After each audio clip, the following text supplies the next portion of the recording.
Okay, if any of you are paying attention, you'll notice that I'm probably in the same top as I was in the last video, but it has been washed in between. I just didn't realize until this morning when I went onto my YouTube channel to check your comments and then realized. Anyway, that's a lie. I didn't see it on YouTube because the video is not live yet. I don't know. Oh, maybe I was editing this. I don't know. The point is, I have washed it. Don't worry. What I have not done is wash my hair, which is gross because I'm going to the hairdresser, and so hence the beanie. But also it's quite chills, so it's all working out, guys. Okay, but if I look a wreck, forgive me for that. Especially when I'm in one of my favorite cars. Thank you. Yeah, I'm busy like chatting to you guys, not paying attention. So I was on the Sonnet launch this past week, and it just reminded me again how much I love that car so much. But now I'm in the one that's just up above it, which is the Seltos, which for whatever reason I don't have as much of a love for. I love it still, but it's not like a Sonnet for me or a Carnival. I'm either like teeny tiny or go big, apparently. Although I do love a Sportage. I feel like this is probably, it's that in-between size where I would just want to go to the Sportage then, which you could possibly do. But it's not to say that this still isn't fab. Okay, so it's had a bit of an update. It needed one. It launched in 2019. And before we get like an all-new model, let's give it a bit of a refresher. And it's had similar updates to what the Sonnet has now had as well. So, to tweaks to the rear and the front, you've got like a new tiger nose, or they like to call it now tiger face, I think. Grille. The rear, you've got the star map, signature lighting, and all that jazz, which makes it look all rather cool. This has also got new alloy wheels. It's also got new colors, one of which is called pewter olive. Isn't that a crap name for anything? Pewter. Sounds like putrid. I even hate saying it. Pew. It's like a church pew. It just doesn't, I don't enjoy it around here. Wow. Inside though, this has actually got like a whole new fascia. So you've got a 10.25 inch touchscreen. That is on the highest spec models. I'm in the top of the range GT line. So it's really got all the bells and whistles. But it looks really great in here. Like I love that it's got all the buttons that I want. I think the graphics are really good. I've got my Android Auto going here. And like I say, the graphics are actually fab. So overall, I just think still a sort of very sort of fresh cabin, and the quality is still top notch. Like everything you touch and feel, it just feels solid. When I'm in a Kia, I feel good. The only thing I must say is, I don't know if someone had garlic in here before. This is an interesting thing, right? So a couple of people have mentioned the Kia smell that they're not a fan of.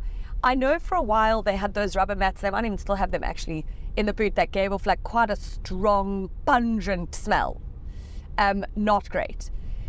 I haven't noticed that. For me, that smell is always holiday smell because I always have one of these over December, a Kia. However, this one, not so much. And I can understand, like, I'm really, really sort of sensitive to smell. So that is something to consider. Like if you're buying a new car, you don't want to get in and be like, ugh, every time you smell it.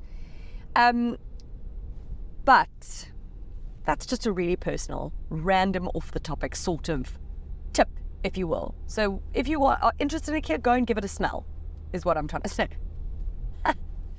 So it's weird. I was just in a J7, which is like obviously more like a Sportage competitor, although not too dissimilar in pricing to this, actually. The thing is, I'm finding, because this competes with something like the Corolla Cross, and of course you cannot ignore the Havals and the Cherries, and JQ for that matter, because there's no denying that the Chinese car brands are offering unbeatable sort of value for money and pricing and stuff. However, I find, and I said this in my JQ review, like there's a lot in those cars. It's a lot, okay? So it's a lot of shiny things, a lot of tech, a lot of in-your-face things. When I got into this, I felt quite relieved. And it might be a familiarity thing, mind you, so fair enough. But I also find, so in any other car that I'm getting into, I find like less is sometimes more. I've got all the things I need, but I don't have everything pinging at me and shouting at me and blinging at me and sort of I don't know, I think I'm more of a simple human. And so simple is better for me. But it's something to consider if you're looking at either of those cars, because maybe for you that is, you want the more, over the top sort of thing. But yeah, I'm probably still going to go with the simpler. I'm going to put this back into GT Line. I've got like different modes, okay? So I'm just going to let's go into Eco. That wasn't sport. So being the GT Line, now, here's the thing as well with Seltos. It offers many options in terms of engines and, the bloody biker things. I don't know what they're called. They're like the ones with the sidecar. So this is the only sort of compact SUV in this segment that is offered with a diesel engine, which I love. That would be my choice. I wouldn't go for a GT Line. I would go for a diesel that is cheaper and more efficient, to be honest. They claim this is at like 6.3 litres, I think it is. I'm going to set it a bit higher than that. Bearing in mind that this is the turbo petrol. It's a 1.5 litre turbo petrol. So it's got 118 kilowatts of power and 253 newton meters of torque. It's really punchy. And it's great, like you sort of, if you want to overtake, fabulous, like smooth power delivery, especially pop it into sport mode, you get a bit more oomph from it. I find it's mated to a 7-speed dual clutch transmission. I find the pairing really well matched in a way. So it does everything well. I would just, for me, go with the diesel anyway, because again, I like to save money where I can, and I like an old diesel.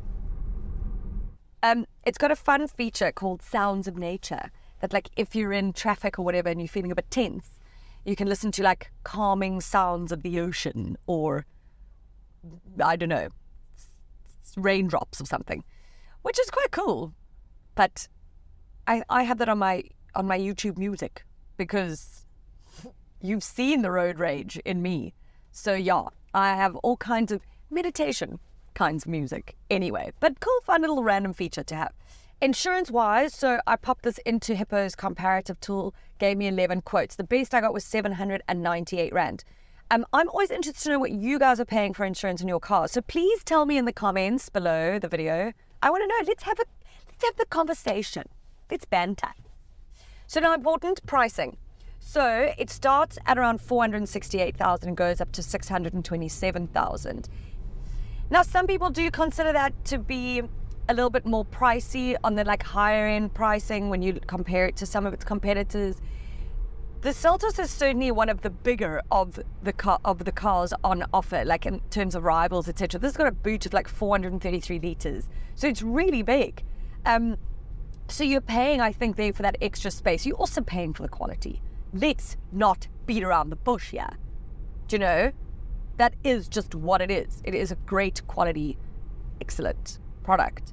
It's also like really refined, do you know? So I think overall you need to always consider this. It offers a great warranty and service plan and everything. So it'd be silly not to have this on your list if you're looking for a compact family SUV.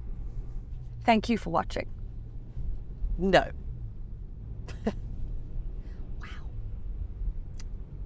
Times are a change. No, it's going to stop. It's going to stop now.